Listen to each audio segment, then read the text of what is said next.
Hi, Mark Fensel with Richwood Gardens, where I teach veterans how to grow, cook, and live with confidence. And my message for you today is you don't need grow lights, a heat mat, or a spare room to start your cool season crops. All you need is a little bit of recycling and some patience. We're all used to doing more with less, and this is the gardening version of that. So let's dig in.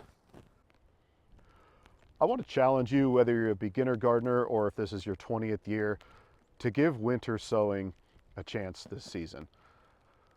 If you're like me, your most valuable commodity is your time.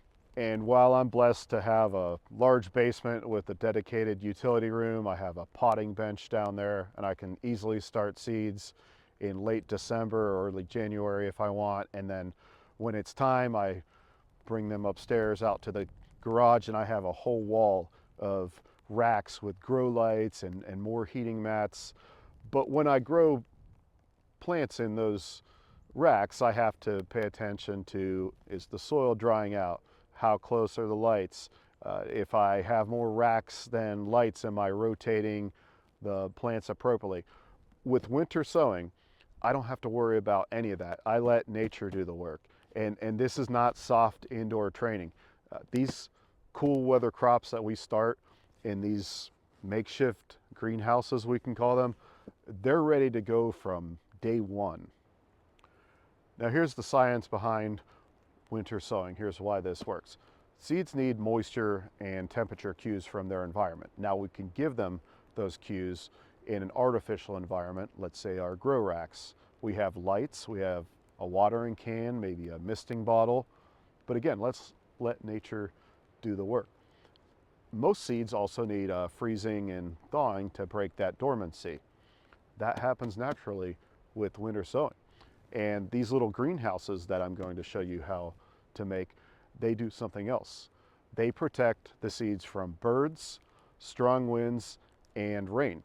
And the natural solar energy that these seeds are going to receive are also going to prevent that leggy growth that we sometimes get with indoor growing, especially when our grow lights aren't up to the task. I rely on winter sowing to get lettuce, kale, spinach, Brussels sprouts, Asian greens going. Those are perfect for the environment, that little milk jug. Those seeds can handle the cold and the freezing and the sudden warm-ups.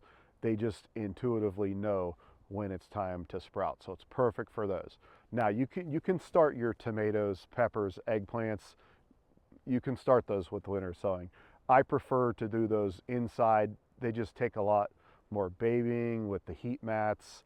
And while you're eventually going to get plants, if you use winter sowing to get those started, I prefer to get that jump start for the season. Now, some flowers you absolutely need to have what's called cold stratification, where they spend a certain number of hours below, usually about 40 degrees Fahrenheit.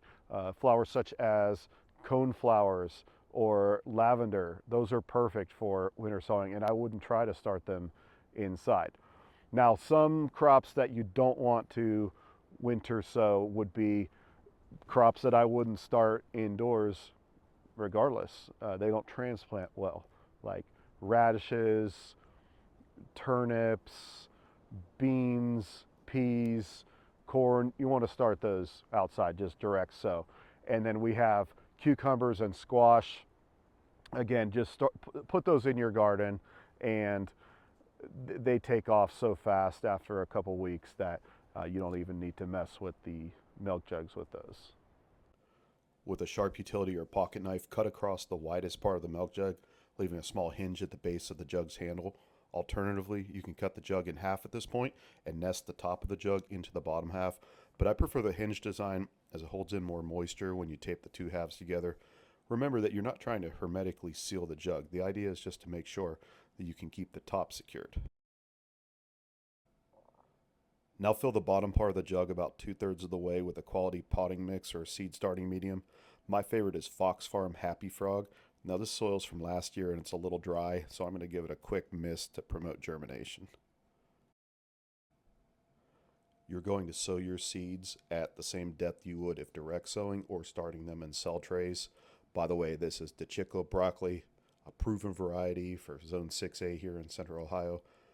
Don't worry too much about your spacing, as you're going to be breaking apart this soil cube and teasing apart the roots and immediately transplanting them into your garden anyway.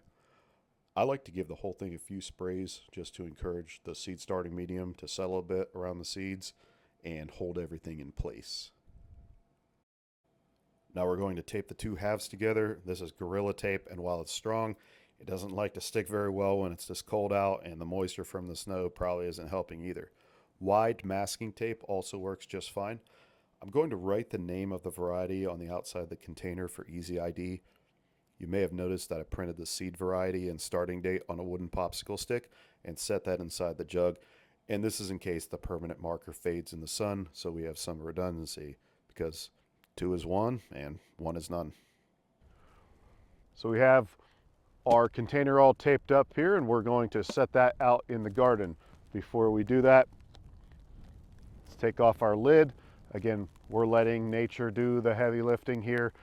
That'll let the snowfall, as you can see, or the rain get in there, and that'll provide all the moisture that your container needs. Now, you do want to monitor that.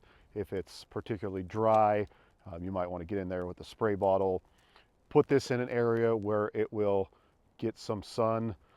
If it's a really intense sun, maybe a dappled shade, and that's all it takes. Don't overthink this. So this is so easy that even fourth graders are doing it in classes. Our daughter brought this home. I have no idea what's planted inside. She said it's some kind of tree. Who knows? But we're going to find out when nature tells us that it's time for whatever's in here to sprout. So if you got any value out of this video and you'd like to support my work, one of the ways you can do that, head on over to richwoodgardens.com, and on that top bar, it'll say product reviews, and you can read almost 100 reviews of items that I use in and around the garden and in the kitchen. You start your shopping there, you'll help out regardless of what you buy. In closing, plant with purpose, take care of your ground, always help out another vet every chance you get, and don't let the hard days win. Thanks so much for watching.